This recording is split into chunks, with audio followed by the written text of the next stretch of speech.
quiero agradecerles a Rama, the lady, a Richard y a Larry por esta oportunidad, y principalmente a Larry, mi amigo de muchos años. I want to thank everyone for joining today, to Rama and Richard and Larry, and especially Larry for helping me organize this talk today. Yeah. Yana, ¿quieres decir algo? Yo también quiero agradecer para estar con todos. And I would like to thank everyone as well. Y que me aguanten a mí. Yana, she doesn't speak English any word, and this is it's hard for her, you know, to be here.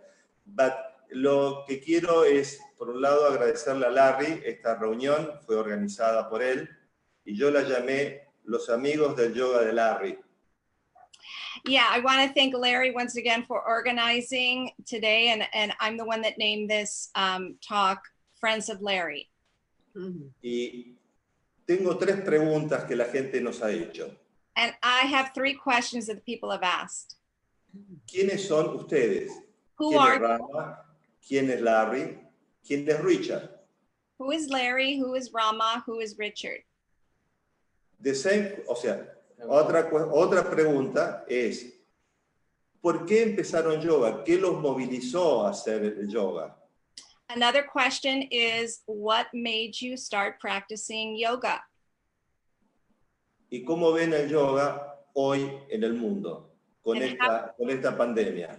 And what is your view of yoga in the world right now during this pandemic? Larry, your time. Okay. Well, I'm going to pass those questions on to everybody else, but primero, es un gran placer para mí estar aquí con ustedes. And this is a present for everybody watching. I have this special flowers for everybody. Okay.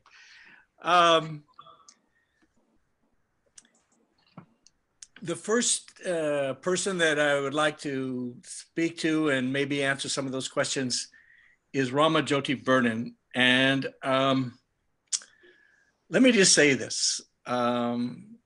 If you look in the internet and Wikipedia and those things, it says the great grandmother of yoga in America.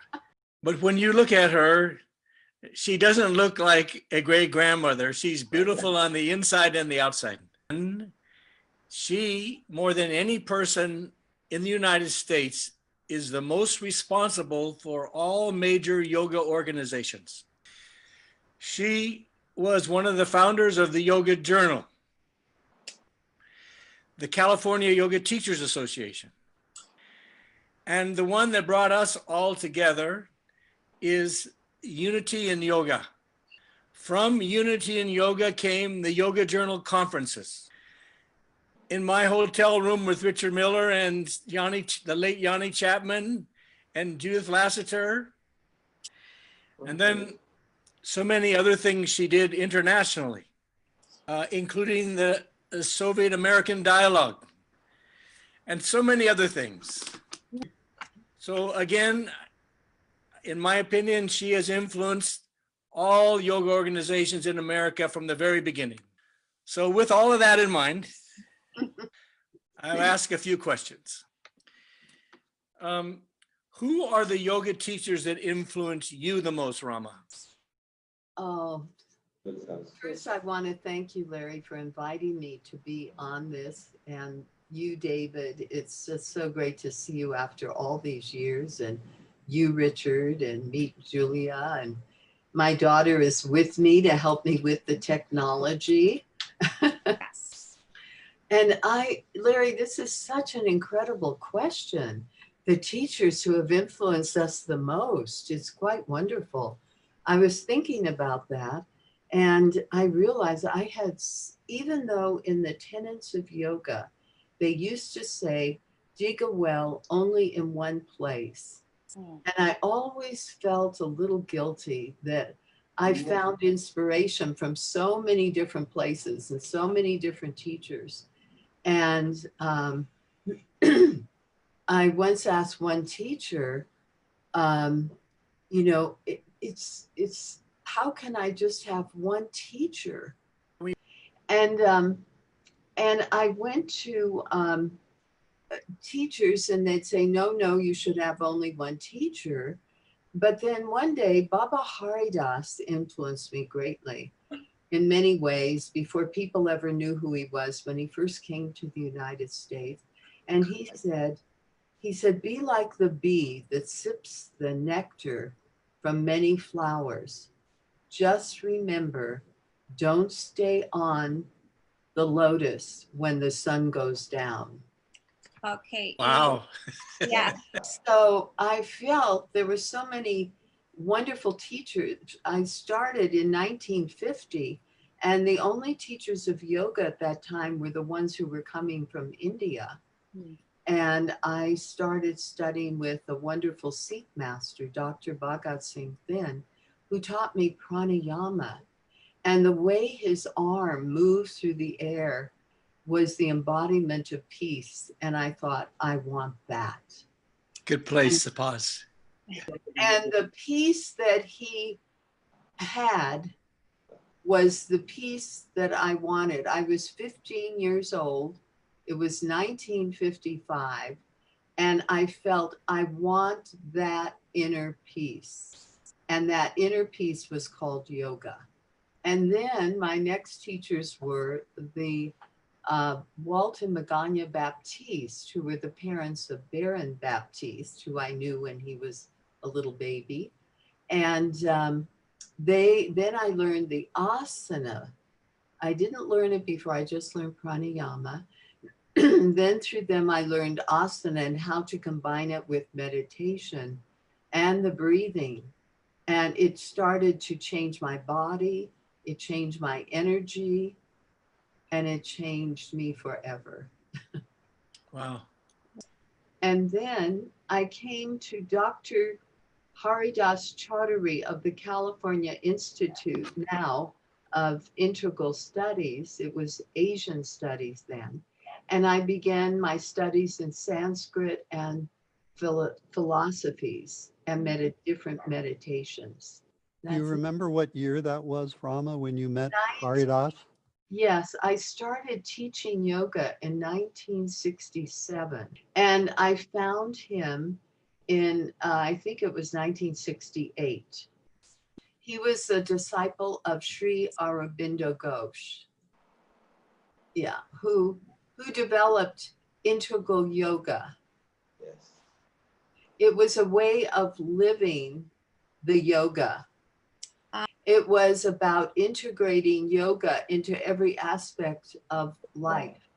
It was not about withdrawing to a cave in the Himalayas, but about staying in the world and yet not being caught in the web of the world.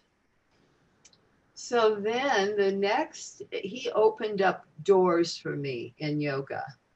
And he helped me to integrate all the teachings I was receiving from other teachers.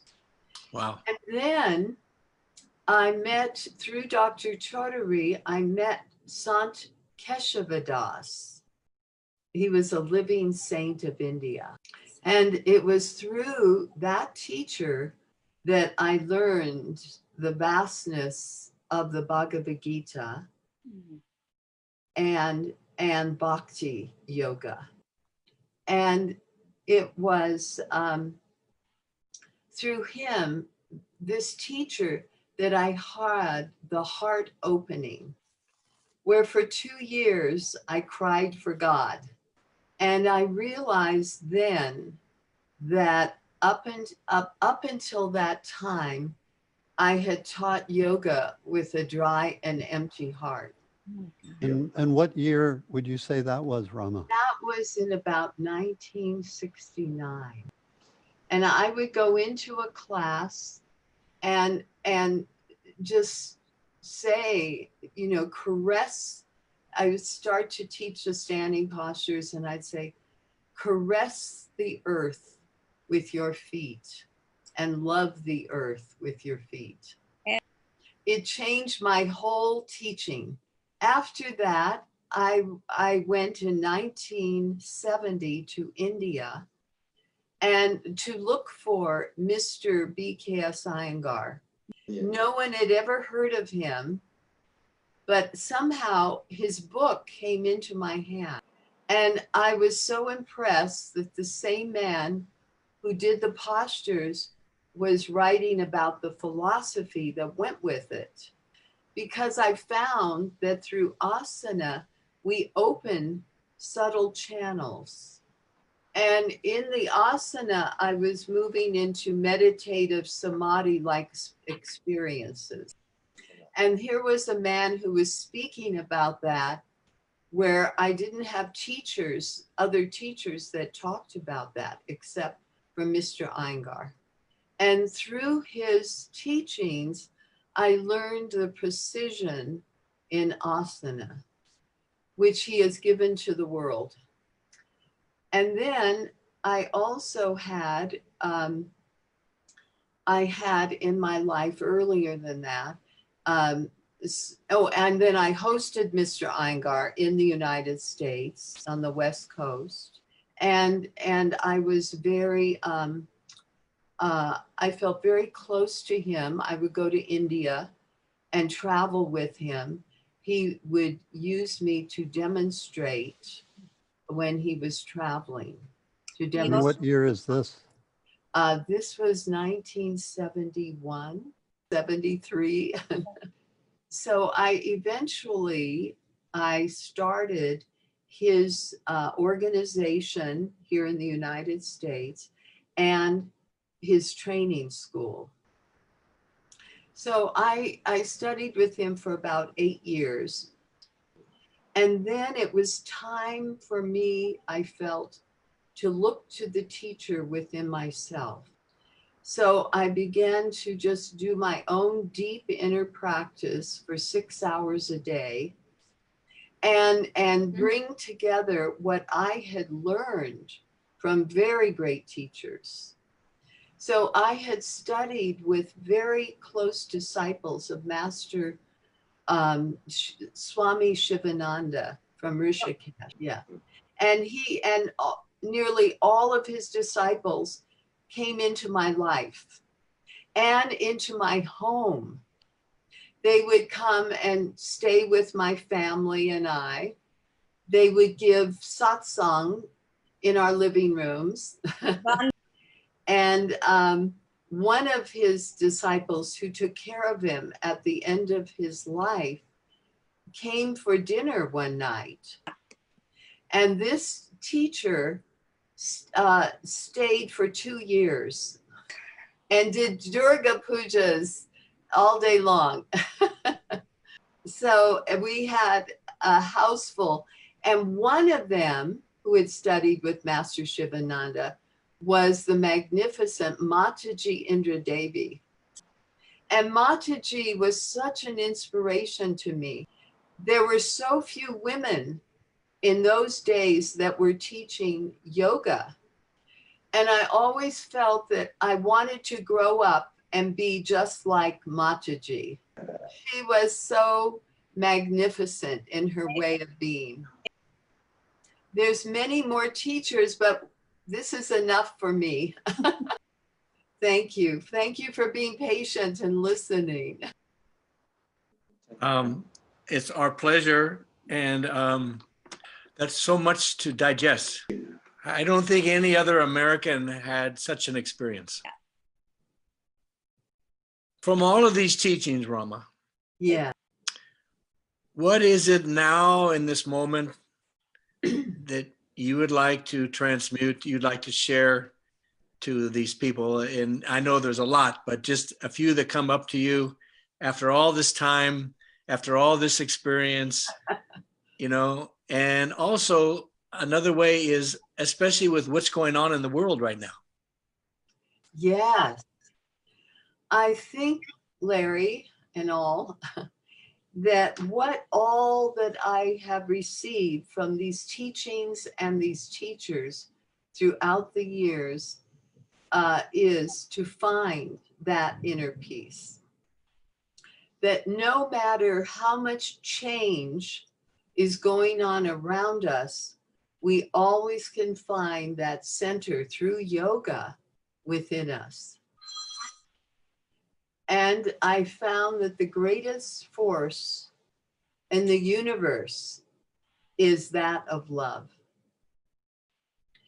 When I was in Palestine teaching Muslim yoga teachers, they said that the breathing for them was so important when they were under attack. And it made me realize that even though we can't have peace around us, with yoga, we can always find that peace within us. Well, Rama, I just think that that's the perfect place to say that's incredible. And, you know, we're just winging this. We don't know how long we'll be with this and that. But I think that's I don't know how much you could put so much into such a short time. How you've inspired so many people that will be watching this, both in the United States and across the world. And let me say that, you know, I'm glad everybody had a chance to see who you are, what you represent, and how much you mean to me and Richard and David and all of us. You're a true pioneer, and we love you very much. And it's true, in this life, I am a great grandmother. Oh, I have a great grandchild. Okay. So now, before I move on to Richard, I'd like to say that it would be a good time for everybody watching to stand up and not sit too long. So just stand up and stretch. Beautiful. So it only takes a little bit, and then we sit. Okay. One more time. Thank you very much, Rama. Thank you. You're welcome, dear. Thank you all. Now, I'm about to speak with Richard Miller, Dr. Miller. And let me say this, that in my 40 years of teaching yoga, I've never had a closer friend. Whenever I have a problem with a student, writing a book, with my wife, I call Richard. And this, you know, a lot of people listening won't know this, or too young for this, but there was a TV series called The Range Rider. And so this range rider got like a disciple to follow him around. And whenever the student thought he learned something really great that the range rider didn't know how to do, the range rider knew it better.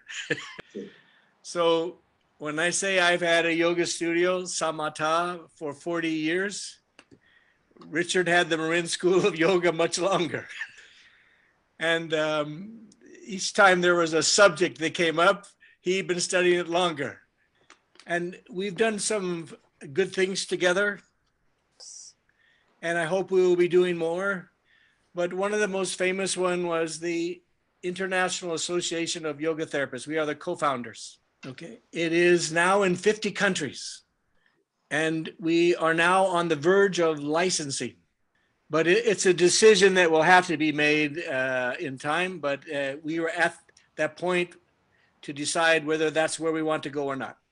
And I would just like to say that under like about a 15-year direction of John Kepner has taken our organization a long ways, beyond our wildest dreams. Okay, but now Richard, as usual, has done something bigger. Now, I'd like to take partial credit for this. You may say no, but I'd like to take partial credit. Because after we met, I returned to India and I came home with a book called Yoga Nidra, and I gave it to Richard. But of course, he told me later he already knew about it. But anyway, Richard has found a way to create his own form of Yoga Nidra and to create a name that was acceptable by the mainstream and especially hospitals and organizations across the world. That name is I Rest, and it is in many languages and taught across the world. With all that in mind, now I can ask Richard some basic questions. What teachers besides me has influenced you the most?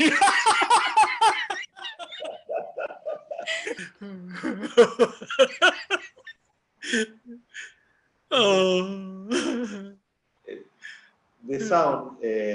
We can't hear you. The first thing the first thing I want to say, Larry, is I love you. I love you too. And I want to thank you, Larry and David and Julie and Rama and Lana, all of us for being here together. What an honor. And I think it's important for me, at least, to know we are all interconnected, but also all the people here that are listening. We all share an underlying essence and we're all connected here. Because if nothing else, yoga has taught me this essence, we call it love, that unites us all. And it is so important that we keep nourishing it. Before I talk about teachers, though, I want to share a little experience I had. It would be 1973. I had the wonderful experience of sitting in the living room with a dear friend, Rama Jyoti Vernon, who I met. So I can attest to the many yogis who passed through her home. So teachers, my first real teacher in 1970, Satchidananda. I took a class in yoga with one of his senior teachers. I came into that first class in 1970 feeling disconnected from myself, depressed, alone, with a sense of isolation. At the end of the class, the teacher taught what I now know was a meditation called Yoga Nidra. I left the class feeling totally connected to myself and at one with the universe. That one class set me on my path of understanding what these teachings are and how powerful they can be in just one class. My first class, that one class, that first class completely transformed my life. I was very fortunate soon after to meet a woman who had just come to the United States from the Far East. She was from the Far East and had been taught yoga by her mother and had grown up in a Buddhist community. It was through her and it was through my relationship with her that I really began to experience the depth of what yoga has to offer. And at that same time, I met a teacher of Taoist yoga from China, Stephen Chang, who introduced me to the entire breadth of Taoist yoga. And I began to study like Rama from many teachers, digging many wells. I would say each teacher kept opening my heart more and more to this that we all share in common. There was a moment when I realized I was studying with many teachers and many traditions from Buddhism, Zen, yoga, and I realized I needed to dig one well. And in 1979, at that time, I received an invitation to go to India to study with TKV Desikachar, where I had the good fortune of meeting my dear friend Larry. I had the wonderful privilege of studying for many years with Desikachar from 1979 until really when he passed several years ago. And in 1984, I had the pleasure of meeting who would become my deepest, I would say, spiritual teacher, Jean Klein, a teacher of Advaita the teachings of non-duality.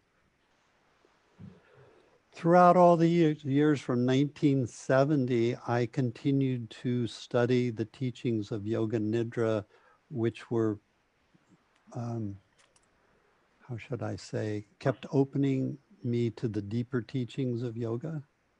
Yeah, and each teacher from that first teacher, Satchidananda, to Laura Cummings, to Stephen Chang, to Kiki V. Desikachar, to Jean Klein, they all helped me deeply understand the depth and breadth that yoga offers. I feel blessed because of the many friends I have met, from Rama to Larry to David, and so many who's deeply been influenced by the teachings of yoga, and their hearts have truly been opened through these teachings as well. So I'm grateful to the many teachers, and like Rama, there came a moment where I realized, and they all said to me, make the teachings your own. And so I took their advice like Rama did and sat and really out of the depths of all that I had been given, began to formulate this path of Yoga Nidra or I Rest, which I have now brought into the world, which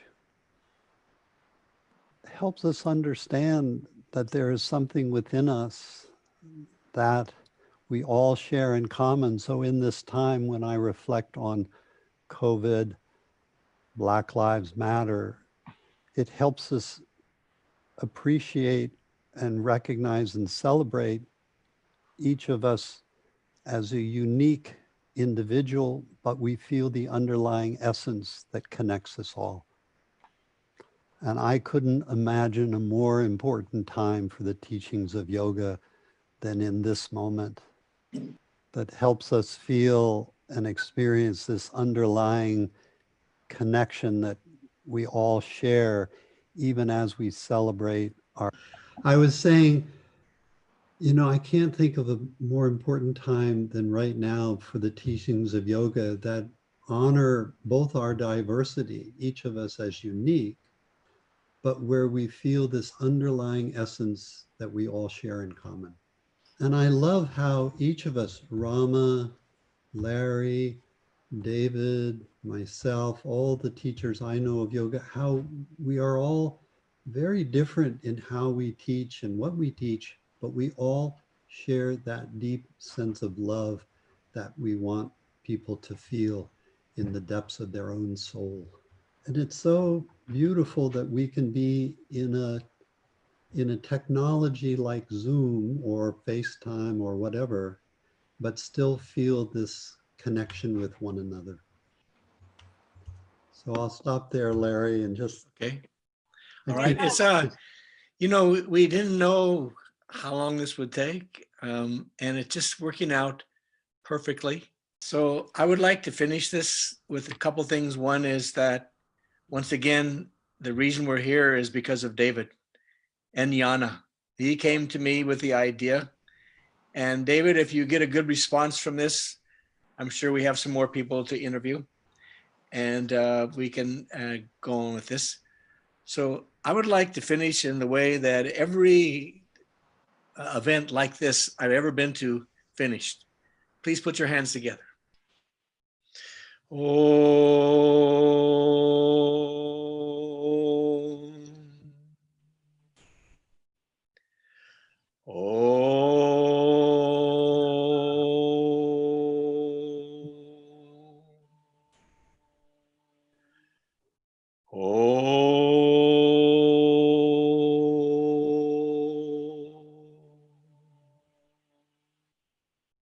Thank you, everyone. Thank you. Larry, las puertas de nuestro corazón están abiertas para Rama, para Richard y para todos los amigos de Larry. The doors of our hearts are open for Rama, for Richard and Larry, and for all of Larry's friends. Thank you. And we send our love to Indra Devi in heaven. Thank you so much. Marta, she está with us. Bye bye. Guy, cariños. Cariños, hasta luego. Bye bye, Hasta luego. everyone. Adios. Wait a minute. Ay, bueno.